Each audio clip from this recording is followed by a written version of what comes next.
தஞ்சை பெரிய கோவிலை கட்டும் விஷயத்தை மையமாக எடுத்துக்கொண்டு திரு பாலகுமாரன் அவர்கள் எழுதிய உடையார் கதையை உங்களுக்கு கூறுவதில் பெருமகிழ்ச்சி அடைகிறேன். சிவனேஷி, பாகம் 1, அத்தியாயம் 3.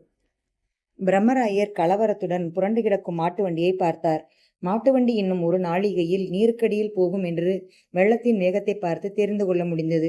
பயணம் செய்தவர்களை கரையேற்றுவதற்கே எல்லோரும் முக்கியமாக முயன்று கொண்டிருப்பதால் மாட்டு வண்டியை பற்றின அக்கறை எவருக்கும் வரவில்லை. ஒருவேளை நீரோடு அடித்து கொண்டு போனாலும் போகட்டும், வேறு எங்கேனும் கரை ஒதுங்கும் போது எடுத்துக்கொள்ளலாம் என்று சகலரும் சிந்தித்திருக்க வேண்டும். ஆனால் மாட்டு வண்டிக்குள் இப்படி கோயிலுக்கான வரைபடங்கள் இருக்கிறது என்று முன்னே தெரிந்திருந்தால் பிரம்மராயரும் கமலக்கண்ணனும் மனிதர்களை விட்டுவிட்டு மாட்டு வண்டியை கரையேற்றுவதற்கே அதிகம் முயற்சித்திருப்பார்கள். ஆனால் நிச்சயம் 2 பேராவது இறந்து போயிருப்பார்கள். இதை நல்ல வேலை என்று சொல்வதா, கெட்ட வேலை என்று சொல்வதா? மனிதர்கள் இருந்ததால் மாட்டு வண்டியை பற்றி அக்கறை அற்று போயிற்று. மீட்க முடியுமா என்று இப்போது தெரியாமல் இருக்கிறது. மாட்டு வண்டியை பற்றி அக்கறைப்பட்டிருந்தால் மனிதர்களை நிச்சயமாக இழந்திருப்போம். இந்த மனிதர்கள் கோவிலுக்கென்று தஞ்சைக்கு வந்தவர்கள், மன்னரின் ஆணைப்படி குடிபெயர்ந்தவர்கள், பரம்பரையாய் வசித்து வந்த தங்களுடைய சொந்த இருப்பிடத்தை விட்டுவிட்டு இதுவரை பார்த்தே இராத ஒரு ஊருக்கு மன்னனின் ஆணை என்று பயணப்பட்டவர்கள். சொந்த ஊரிலிருந்து கிளம்பும் போது விம்மி விம்மி அழுது எல்லோரையும் வணங்கி இனி திரும்புவது சந்தேகம்தான் என்பது போல இங்கு வந்திருப்பவர்கள். அவர்களை இன்னமும் மரியாதையாக வரவேற்றிருக்க வேண்டும். ஆனால் காவிரி தாய் கவிழ்த்து விட்டு வேடிக்கை பார்க்கிறாள். மனிதர்களை கவிழ்த்தது மட்டுமல்லாமல் கோவில் கட்டுவதற்கு வேண்டிய அடிப்படையான உதவிகளையும் பிடுங்கிக் கொண்டு முரட்டுத்தனமாய் நிற்கிறாள். காவிரியின் நீர்வேகம் குறைந்ததால் மாட்டு வண்டியை இழுப்பது எளிது. இல்லையெனில் மாட்டு வண்டி உடையக்கூடும், பெட்டி திறக்கக்கூடும். பெட்டி திறந்தால் உள்ளுக்குள்ளே இருக்கின்ற மெல்லிய மாட்டுத்தோள்களில் எழுதப்பட்ட வரைபடங்கள் மூளைக்கொன்றாய் சிதறக்கூடும். மறுபடியும் வரைபடங்கள் எழுதுவது என்பது சாதாரண விஷயமல்ல.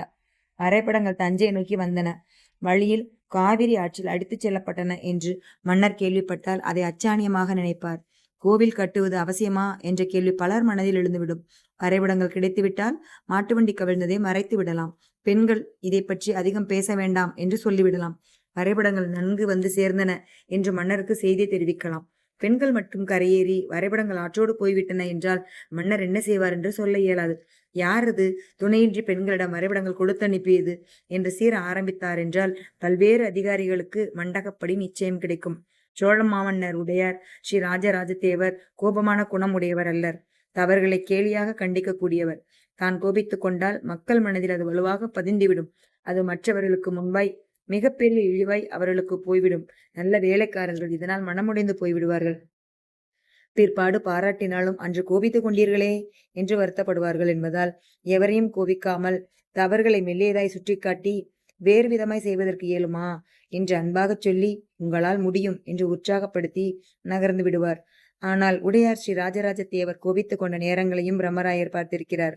உடையார் ஸ்ரீ ராஜராஜ தேவரின் தமையனார் ஆதித்த கரிகாலன் கொலை செய்யப்பட்டு 19 வருடங்களுக்கு பிறகு இன்னார்தான் கொலை செய்தார் என்று கண்டுபிடிக்கப்பட்டவர்கள் விதவிதமாய் விசாரிக்கப்பட்டு குற்றம் ருசுப்படுத்தப்பட்டு அதன் காரணங்கள் தெளிவான பிறகு அது குறித்து வருந்தி சற்று நேரம் அமைதியாக இருந்த உடையார் திடீரென உதறி எழுந்து கொலையாளிகளின் சொத்து மட்டுமல்லாமல் அவர்கள் உறவினர்கள் சொத்து முழுவதும் உடனடியாக கைக்கொள்ளப்பட வேண்டும்.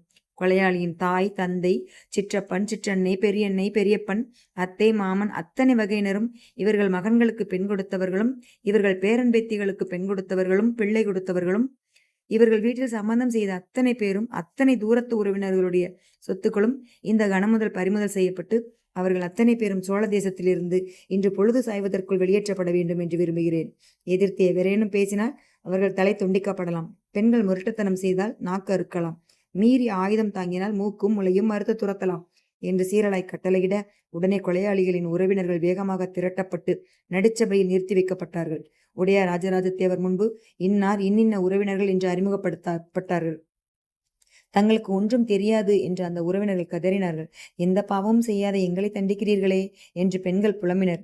பொறுமையற்ற அரசனாய் இருக்கிறீர்களே, விசாரிக்காமல் தீர்ப்பு சொல்கிறீர்களே என்று அந்த கூட்டத்தில் முதியவர்கள் உறக்க கத்திய போது கண்கள் சிவக்க உடையார் ஸ்ரீ ராஜராஜ தேவர் ஆசனத்திலிருந்து எழுந்து ஆளை உருவி அந்த பெரியவர் முகத்திற்கு எதிரே நீட்டி பேசியது இன்னும் நினைவில் இருக்கிறது. நீங்கள் தான் என்று தெரியும். உங்கள் ஊரிலிருந்து தான் கிளம்பினார்கள் என்று தெரியும். உங்கள் கிராமத்தில் தான் ரகசிய கூட்டங்கள் போடப்பட்டன என்று தெரியும். உங்கள் கிராமத்திலிருந்து சோழ தேசத்திற்கு எதிராக ஆட்கள் கிளம்புகிறார்கள் என்று தெரியும். உங்கள் கூட்டத்தின் திமிர் தெரியும், அகம்பாவம் தெரியும், ஆத்திரம் தெரியும், சூழ்ச்சி தெரியும். உங்களை பல வருடங்களுக்கு முன்பே அடித்து நொறுக்கி இருக்க வேண்டும். கிராமம் முழுவதும் அடித்து ஒரு வீடு கூட இல்லாமல் தரைமட்டமாக்கி இருக்க வேண்டும். நான் 19 வருடங்கள் பொறுமை காத்தேன்.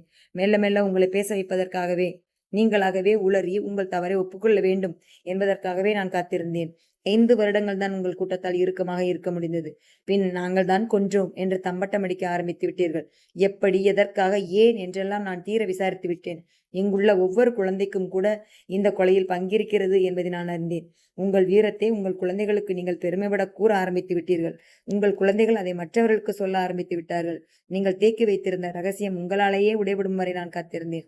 1-2 பேரை தண்டித்தால் மீண்டும் உங்களில் இருந்து ஆட்கள் கிளம்புவார்கள். உங்கள் கூட்டம் முழுவதையும் தண்டிக்க விரும்பியே நான் இத்தனை காலம் காத்திருந்தேன். இது எனக்கு ஒரு நல்ல வாய்ப்பு. தயவு செய்து வாழ்வுருவி உங்களை வெட்டி போடுவதற்கு முன்பு, உங்கள் பெண்களை அவமானப்படுத்தப்படுவதற்கு முன்பு இந்த இடத்தை விட்டு விரைவாக போய்விடுங்கள். எவ்வளவு விரைவாக போகிறீர்களோ அவ்வளவு நல்லது. என்னால் மக்களை வெகு நேரம் கட்டுப்படுத்தி வைத்திருக்க முடியாது என்று கூறினார். மக்கள் அப்பொழுதே ஆத்திரமானார்கள். உறக்க கத்த துவங்கினார்கள். உடையார் ஸ்ரீ ராஜராஜ தேவர் மக்களை கட்டவிழ்த்து விடலாமா என்று யோசித்து பிரம்மராயரை நோக்கி உற்று பார்த்தார். பிரம்மராயர் வேண்டாம் என்று தலையசைத்ததும் தனது தனிப்பட்ட காவல்படையை அவர்களை சுற்றி நிற்க வைத்து அப்பொழுதே அங்கிருந்தபடியே ஒரு பொருளும் எடுத்துக்கொள்ளப்படாமல் அவர்களை வெளியேற்றினார். மௌனமாய் அந்த கூட்டம் வெளியேறியது. கிராமம் முழுவதையும் மக்கள் தீக்கிரையாக்கினார்கள். மக்களின் கோபத்தை, ஆவேசத்தை கண்டபோது மன்னர் கோபத்தோடு சிரித்தது இன்றும் ஞாபகம் இருக்கிறது. முதல் முறையாய் வாழ்க்கையில் ஒரு மனிதன் சிரிப்பதில் கோபத்தை காட்டியதை பிரம்மராயர் கவனித்தார். ஆனால் அன்று இரவே சோழ மன்னர் ஸ்ரீ ராஜராஜ தேவர் சகஜமாகிவிட்டார். அன்றுதான் காஞ்சி மாநகருக்கு ஓலை அனுப்பி பல்வேறு விதமான கோவில் படங்களை ஓவியமாக வரைந்து அனுப்பச் சொல்லியிருந்தார். அந்த படங்கள் தான் தேவரடியார் மூலம் இங்கு மாட்டு வண்டியில் வந்திருக்கிறது. வந்த வண்டி கவிழ்ந்து நீரில் ஒருக்களித்து கிடக்கிறது. பெட்டியின் கதி என்னவாயிற்றோ தெரியவில்லை. பிரம்மராயர் பழமர்நேரி படித்துறைக்கு போனார். தீப்பந்தங்கள் அதற்குள் அரச மரத்தடியில் நட்டு வைக்கப்பட்டிருந்தன. பெண்களை யார் என்னது என்று அந்தணர்களும் வேளாளர்களும் விசாரித்துக் கொண்டிருந்தார்கள். அவர்கள் கமலக்கண்ணனை பார்த்துவிட்டு வாருங்கள் வாருங்கள் என்று கைகூப்பினார்கள். கமலக்கண்ணன் பின்னால் நடந்து வந்த பிரம்மராயரை சுட்டிக்காட்டவே எல்லோரும் தீப்பந்தத்தை பிடுங்கி பிரம்மராயரின் முகத்தை காண வெளிச்சம் காட்டினார்கள். பிரம்மராயர் ஒற்றையடி பாதையிலிருந்து மேடியேறி கரைக்கு வந்ததும் கால் தொட்டு நமஸ்கரித்தார்கள். இடுப்பில் மேல் துணியை இறுக கட்டி கொண்டார்கள். வருக வருக என்று சொன்னார்கள். ஒரு வார்த்தை எங்களிடம் சொல்லியிருக்க கூடாதா? ஒட்டுமொத்தமாய் திரண்டு வந்து எல்லோரையும் காப்பாற்றி இருப்போமே, நீங்கள் இதற்காக ஆற்றில் இறங்குகிறீர்கள் என்று கேட்டார்கள். பிரம்மராயர் கையமர்த்தினார். வந்தவர்கள் அனைவரையும் காப்பாற்றிவிட்டோம். கரையின் எதிர்ப்பக்கம் 3 வண்டிகள் இருக்கின்றன. அந்த வண்டிகளில் ஒன்றில் ஒரு மரப்பெட்டி இருக்கிறது. அந்த மரப்பெட்டி வண்டிக்கு கீழே கட்டப்பட்டிருக்கிறது. அந்த மரப்பெட்டி மிக முக்கியம். அது உடையார் ஸ்ரீ ராஜராஜ தேவரின் சொத்து. எப்பாடுபட்டாவது நீங்கள் அதை காப்பாற்றியாக வேண்டும். நீச்சல் தெரிந்தவர்கள் அருகே வாருங்கள், மற்றவர்கள் சற்று விலகிக் கொள்ளுங்கள் என்று கட்டளையிட்டார். தீப்பந்தங்கள் மறுபடியும் மண்ணில் அடப்பட்டன.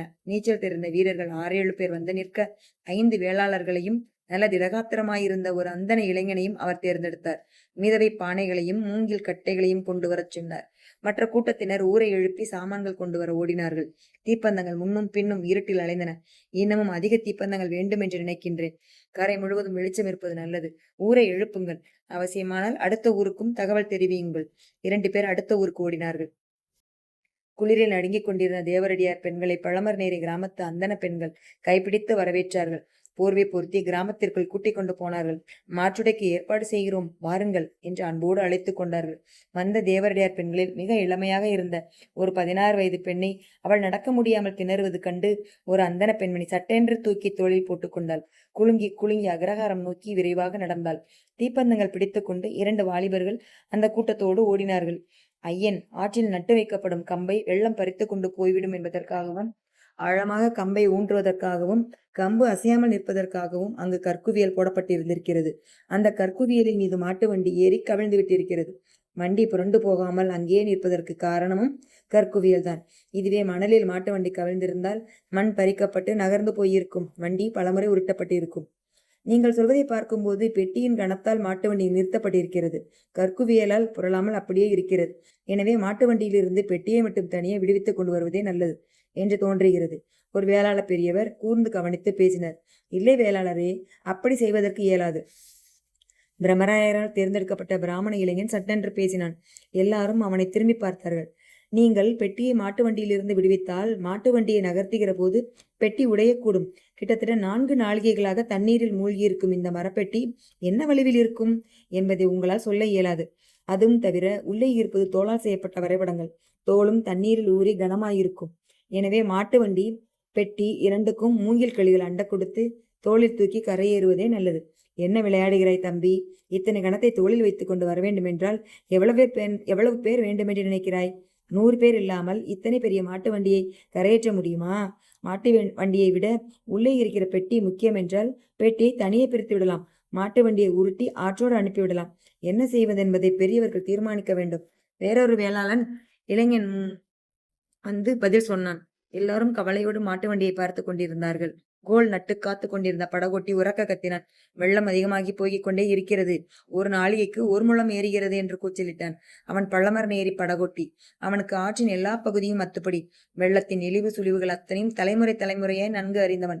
அவன் பேச்சு எல்லாருக்கும் கலவரத்தை கொடுத்தது. மாட்டு வண்டி எனக்கு முக்கியமில்லை, பெட்டி முக்கியம்.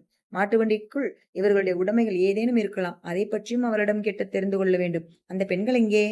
பிரம்மராயர் கேட்டார். அவர்கள் அக்ரஹாரத்திற்கு அழைத்து போகப்பட்டு விட்டார்கள் என்று பதில் வந்தது. இல்லை, நான் போகவில்லை. பிரம்மராயரால் காப்பாற்றப்பட்ட ராஜராஜி மரத்தடியிலிருந்து வெளியே வந்தாள். மேலே ஒருவர் உடுத்திருந்த மெல்லிய வேட்டியை போர்த்தி இருந்தாள். தலையிலிருந்து நீர் சொட்டி கொண்டிருந்தது. நெற்றியில் குங்குமம் கலைந்திருந்தது.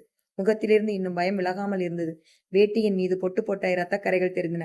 ஏனம்மா, இன்னும் ரத்தம் வருகிறதா? பிரம்மராயர் கவலையோடு கேட்டார். இல்லை ஐயா, ரத்தம் நின்று விட்டது. ஆனால் வலி அதிகமாக இருக்கிறது. கடவுளே, இதோ வைத்தியரை ஏற்பாடு செய்கிறேன். பெட்டியை தவிர, வரைபடங்களை தவிர மாட்டு வண்டியில் இன்னும் வேறென்ன இருக்கிறது? மாட்டு வண்டியின் மேற்கூரையில் 3 ஓலை குழல்கள் சொருகப்பட்டுள்ளன. 3 குழல்களில் ஒன்று என்னுடையது. மற்ற 2 குழல்கள் மற்ற 2 தேவரடியார்களுடையது. என்ன இருக்கிறது அந்த குழலில்? ஒரு குழலில் எங்களை பற்றிய அறிமுக ஓலை இருக்கிறது. இன்னொரு குழலில் அரசர் உடையார் ஸ்ரீ ராஜராஜ தேவருக்கு ஒரு ரகசிய செய்தி இருக்கிறது. 3ஆம் குழலில் என்ன இருக்கிறது? மயிலை வணிகர்களின் சங்க தலைவர் உங்களுக்கு கொடுத்த ஒரு ஓலை இருக்கிறது. பிரம்மராயர் திகைத்து போனார். கடவுளே, இவ்வளவு பெரிய பொக்கிஷத்தையா ஆற்றில் விட்டெறிந்து விட்டு கரையேறி இருக்கிறீர்கள் என்று மனதில் நினைத்து கொண்டார். இதை தவிரவும் ஒரு ஓலை என் இடுப்பில் தனி குழலில் ரகசியமாக வைத்திருக்கிறேன். அந்த ஓலையை இளவரசர் ராஜேந்திரர் உங்களை பார்த்து எவரும் அறியாத வண்ணம் கொடுக்கச் சொன்னார். தாழ்ந்த குரலில் அவருக்கு மட்டும் கேட்கும் வண்ணம் ராஜராஜி பேசினாள். ஓலை இருப்பதை எவரும் அறியா வண்ணம் அவருக்கு சுட்டி காட்டினார். பிரம்மராயர் முகத்தை சாதாரணமாக்கி கொண்டார். நல்லது, வேறு சில முக்கிய பொருட்களும் மாட்டு வண்டியில் இருப்பதால் பெட்டி அடிபடாமல் மாட்டு வண்டியோடு கரையேற வேண்டும். எத்தனை வீரர்கள் தேவைப்பட்டாலும் உபயோகப்படுத்திக் கொள்ளுங்கள். அங்கே இருக்கிற எல்லா கிராமத்திற்கும் போய் ஆட்களை அழைத்து வாருங்கள். கயிறுகளோடும் நீண்ட மூங்கில்களோடும் வாருங்கள். எது தேவை என்று உங்கள் மனத்திற்கு படுகிறதோ அத்தனையும் எடுத்துக்கொண்டு வாருங்கள். நல்ல கொக்கிகள், இரும்பு கம்பிகள் நமக்கு தேவைப்படும். மூங்கில் இணைப்பதற்கு சிறு சிறு கயிறுகளும் அவசியமாகும். எல்லாம் திரட்டி கொண்டு வாருங்கள். எவரும் எந்த கிராமத்திலும் தூங்கக்கூடாது என்று உத்தரவிடுங்கள். கிராமத்தில் உள்ள அதிகாரியை எழுப்பி பறையை அடிக்கச் சொல்லுங்கள். சங்கு முழக்கச் சொல்லுங்கள். அவசர எக்காலம் ஊதச் சொல்லுங்கள். இன்னும் தீப்பந்தங்கள் தேவை, அதற்கும் ஏற்பாடு செய்யுங்கள். பிரம்மராயர் உரத்த குரலில் கட்டளையிட்டார். ஆட்கள் நாலா பக்கமும் பறந்தார்கள். தீப்பந்தங்கள் இன்னும் அதிகமாயின. கிராமம் ஜெகஜோதியாகியது. எக்காலம் முழக்கப்பட்டது. அவசரம் என்று சொல்லும் சிறு பறை அறிவிக்கப்பட்டது. மற்ற ஊர்களிலிருந்து தீப்பந்தங்கள் எடுத்து வரப்படுவது தெரிந்தது. திருக்காட்டுப்பள்ளிக்கு ஒருவர் குதிரையில் ஏறி படையோடு வருவதாக சொல்லி போனார். ஐயா, முதலில் மாட்டு வண்டியை பெட்டியோடு பத்திரப்படுத்துவது முக்கியம். மறுபடியும் படகோட்டி உறக்கச் சொன்னான். ஆட்கள் வந்து சேருவதற்குள் மாட்டு வண்டி நிச்சயம் மூழ்கிவிடும். மாட்டு வண்டி மூழ்கிவிட்டால் வெள்ள வேகத்தில் ஒருவேளை புரளக்கூடும். எனவே மாட்டு வண்டி வெள்ளத்தால் அடித்துச் செல்லப்படாமல் இருப்பதற்கு பனைகளால் வெள்ளத்தடுப்பு ஏற்படுத்தலாம். பணந்துண்டங்கள் எல்லா கிராமங்களிலும் இருக்கின்றன. பணந்துண்டங்கள் வர வேண்டும் என்று சொல்லுங்கள். பணந்துண்டங்களின் அடிப்பகுதியை கூராக்கி ஆற்றில் இறக்கி சுத்தியால் அடித்து தடுப்புச் சுவர் ஏற்படுத்தலாம் என்று படகொட்டி உறக்கச் சொன்னார். அவனை நோக்கி ஆசீர்வதிப்பது போல் பிரம்மராயர் கை உயர்த்தினார். நல்லது, அந்த இளைஞன் தெளிவாக பேசுகிறான். பணந்துண்டங்களை கொண்டு வரச் சொல்லுங்கள். மாட்டு வண்டியிலிருந்து ஒரு கோல் தூரத்தில் பணந்துண்டங்களை அடித்து இறக்குங்கள். மாட்டு வண்டி புரளாமல் காப்பாற்றுங்கள் என்று கட்டளையிட்டார். அந்தனை இளைஞன் சட்டென்று திரும்பினார். ஐயா, ஒரு குதிரை வீரனை கல்லணை பக்கம் அனுப்பி அங்குள்ள மதகுகளை மூடச் செய்தால் வெள்ளம் வருவது குறைந்து போகும் அல்லவா? வெள்ளத்தை இங்கு தடுப்பதற்கு முன்பு கல்லணையிலேயே தடுத்து விடலாம் அல்லவா? அதுவும் நல்ல யோசனைதான். யாரங்கே? ஒரு ஓலை கொண்டு வா. ஓலையும் எழுத்தாணியும் கொண்டு வரப்பட்டன. வெகு வேகமாக ஒரே வரியில் பிரம்மராயர் உத்தரவு எழுதினார், கையொப்பமிட்டார். கிராமத்து தலையாரிடம் கொடுத்து குதிரை ஏறி கல்லணைக்கு ஓடச் சொன்னார். ஊர்களில் இருந்து மக்கள் வரவும் கல்லணையிலிருந்து நீர் வரத்து நிற்கவும் இன்னும் 4 நாழிகையாவது ஆகிவிடும் என்று தோன்றியது. அதற்குள்ளாக வண்டி புரளாமல் இருக்க வேண்டும். பெட்டி உடையாமல் இருக்க வேண்டும். எப்படியாவது வண்டியை காப்பாற்றி விட வேண்டும். அந்த அந்தன இளைஞனை பிரம்மராயர் தோள் தொட்டு திருப்பினார். நீ இடுப்பில் கயிற்றை கட்டிக்கொண்டு நீரில் இறங்கு. 3-4 கயிறுகளால் பெட்டியையும் மாட்டு வண்டியையும் இறுக பிணைத்து விடு. வண்டி நம் கைவசம் இருக்கட்டும். வெள்ளம் அதிகரித்து வண்டியை நழுவ விட்டோமானால் எங்கு போய் கண்டுபிடிப்பது என்று கவலையோடு பேசினார். அந்த இளைஞன் கயிறை இடுப்பில் கட்டிக்கொண்டு நீரில் இறங்கினான். எதிர்நீச்சல் போட்டு வண்டியை நோக்கி நீந்தினான். வண்டியின் சக்கரத்தை பற்றி கொண்டான். வண்டி மீது ஏறி நின்றான். மற்றவர்கள் கவலையோடு அவனை பார்த்தார்கள். இடுப்பில் கட்டி கொண்டிருப்பது மெல்லிய கயிறு என்பதால் அதை மடமடவென்று இழுத்தான். மெல்லிய கயிறின் முனையில் தடித்த கயிறை கட்டி அனுப்பினார்கள். தடித்த கயிறு அவனை நோக்கி போயிற்று. அவன் அந்த கயிற்றால் மாட்டு வண்டியின் சக்கரத்தை இறுக கட்டினான். இன்னொரு ஆளை வரும்படி செய்கை செய்தான். காலை உந்தி மாட்டு வண்டியிலிருந்து நீரில் குதித்தான். அவன் குதித்த போது அவனின் உந்துதல் வேகத்தால் மாட்டு வண்டி இப்போது மல்லாக்கச் சாய்ந்தது. 2 சக்கரங்களும் மேலே இருந்தன. மாட்டு வண்டியின் கூரை பகுதி நீரின் அடிப்பக்கம் போயிற்று. மாட்டு வண்டி வெள்ளத்தில் ஆடத் துவங்கியது. கரையில் உள்ளோர் ஐயோ என்று ஒரே குரலாய் கத்தினார்கள். பிரம்மராயர் கவலையானார். கரையோரச் சாலையில் குதிரைப்படை ஒன்று வருகின்ற சத்தம் கேட்டது. 3 தீப்பந்தங்கள் வந்தன. திருக்காட்டுப்பள்ளி படைகள் வந்துவிட்டன என்று யாரோ உறக்கச் சொன்னார்கள். திடீரென்று எக்காலம் ஊதப்பட்டது. எக்கால சப்தம் கேட்டதும் எல்லாரும் சுறுசுறுப்பானார்கள். அது உடையார் ஸ்ரீ ராஜராஜ தேவர் வருகிறார் என்கிற எக்காலம்.